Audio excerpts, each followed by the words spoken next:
मेरे बच्चों को नमस्कार, नमस्ते। बच्चों ये बताइए, आप लोग अपने लॉकडाउन पीरियड को अच्छे से यूज कर रहे हैं ना? घरों में हैं, आपके ऑनलाइन क्लासेस चल रही हैं, मैं एनिमेशंस वीडियोस कुछ बना के भेज रही हूँ, वर्कशीट दे रही हूँ आपको नियमित आपके स्कूल के व्हाट्सएप ग्रुप पे सेंड कर रही हूँ, और मुझे कुछ बच्चे दे भी रहे हैं करके। उसके लिए आप लोगों का बहुत बहुत थैंक यू। आज सैटरडे है और मैं आप लोगों के लिए कहानियों के पिटारों में से एक कहानी लेकर आई हूँ, मुल्ला नसरुद्दीन की कहानी।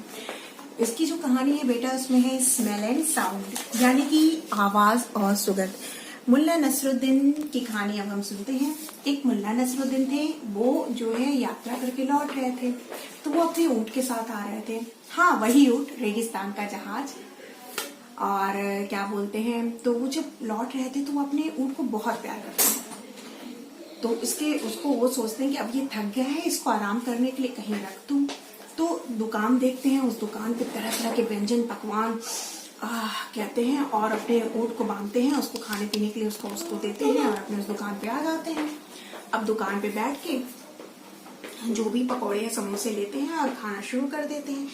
तब तक खा रहे होते हैं तो इतने में देखते हैं कि कुछ लोग जो है लड़ाई कर रहे हैं। जैसे दुकानदार एक बूढ़े निर्धन व्यक्ति से लड़ रहा है। वो पूछते हैं कि अब वो देखो, उनको खाने पर ध्यान नहीं है। वो ये कहते हैं कि पहले मैं देख लेते थे, वो हेल्पिंग नेचर के होते हैं। वो जाते हैं, वो पूछते हैं दुकानदार से कि भैया ऐसा क्या है, तुम क्यों इस बेचारे बूढ़े आदमी को डांट रहे हो? तो कहता है अरे, तो दुकानदार कहता है अरे मैं डांटू नहीं, मैं बोलू नहीं इसको, ये कब से मेरी दुकान पे बैठा है और मेरे जितने ढेर सारे मैंने व्यंजन बना रखे हैं सबकी सुगंध लेता जा रहा है।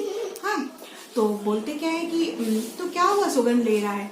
सुगंध ले रहा है तो इसके पैसे कौन पे करेगा? मुझे इसके पैसे चाहिए। इसने सुगंध लिया है, मेरे व्यंजनों में से कितनी अच्छी अच्छी सुगंध जो है इसके नाक में चली गई, और मेरे व्यंजन कितने ऐसे ही खराब लगने लगे हैं। तो मुल्ला नसरुद्दीन ने कहा कि बात तो सही है। धीरे धीरे लड़ाई बढ़ने लगी, तो मुल्ला नसरुद्दीन ने कहा कि अब इसका कोई ना कोई उपाय करता हूँ। तो उन्होंने क्या किया, उन्होंने जो है दुकानदार से कहा, देखो इसने तुम्हारा स्मेल लिया है, तुम्हारे खानों का सुगंध लिया है, तो तुम्हें उसका जरूर पैसा मिलेगा, लेकिन पहले मैं इस निर्धन व्यक्ति से पूछ लूं। तो निर्धन व्यक्ति कहता है क्या करूं मुल्ला जी, मैं कई दिनों से ना खाना नहीं खाया हूँ, तो मैं खड़ा होके बस पकवान देख रहा था और देख के मुझे लगता कि बस मेरा पेट भर जाएगा, तो बस मेरा यही गुनाह है। मैंने इनसे कुछ खरीदा नहीं है, कुछ मांगा नहीं है, मेरे पास तो पैसे भी नहीं है, और मैं मांगता तो ये देते भी नहीं मुझे। तो मुल्ला नसरुद्दीन इसकी बात सुनी और कहा कि इसकी तो मदद करनी चाहिए।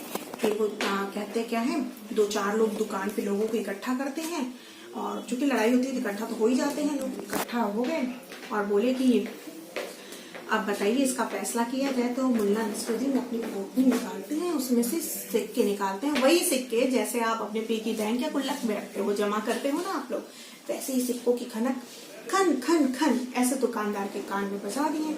1 बार बजाएं, 2 बार बजाएं, 3 बार बजाएं, 4 बार बजाएं। दुकानदार कहता है ये क्या कर रहे हो मुल्ला मेरे साथ? तो कहते क्या मैं क्या कर रहा हूँ, इसने गरीब व्यक्ति ने आपके व्यंजनों का सुगंध लिया, तो मैं भी आपको सिक्कों की खनक दे रहा हूँ। हिसाब बराबर, उसने सुगंध लिया, मैंने सिक्कों की खनक दी, बस आपको आपका पे हो गया।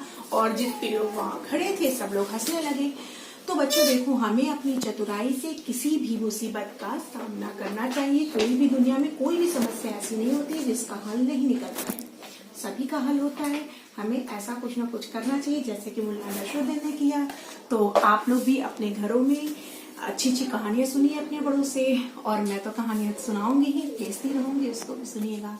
ओके बच्चों, बाय, नमस्कार।